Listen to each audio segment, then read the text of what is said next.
Ideas have consequences. So said 20th century philosopher Richard Weaver. What we think and believe about the nature of the world we live in ultimately shows up in our behavior.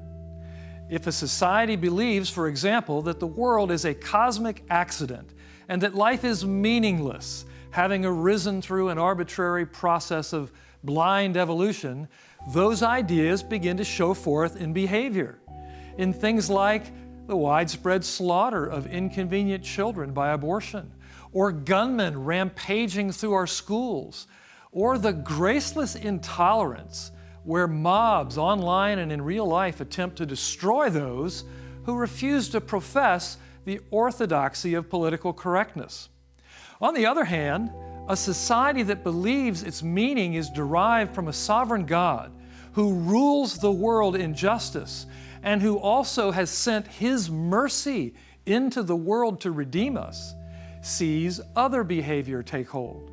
Things like elevating the status of women, educating people so that they can read God's Word and know Him, ensuring a just society where everyone, including kings, is subject to the same law without favoritism, separating the elements of governmental power so that sinful human beings cannot easily oppress their fellow man, and engaging in widespread charity toward the poor and the less fortunate.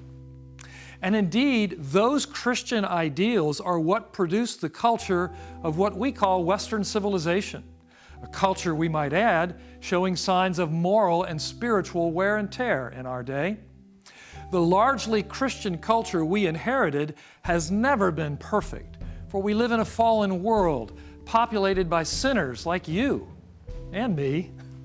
But ideas do have consequences, and even today, you will not find any country upholding the value of human life, giving dignity to women, and protecting the helpless where the gospel of Jesus Christ has not preceded these things. How sad in our day to see the ignorance of so many who are ready to exchange that inheritance and return to the barbarism of a Christless world. That's why every generation, and especially this one, needs to faithfully proclaim the gospel of Jesus Christ.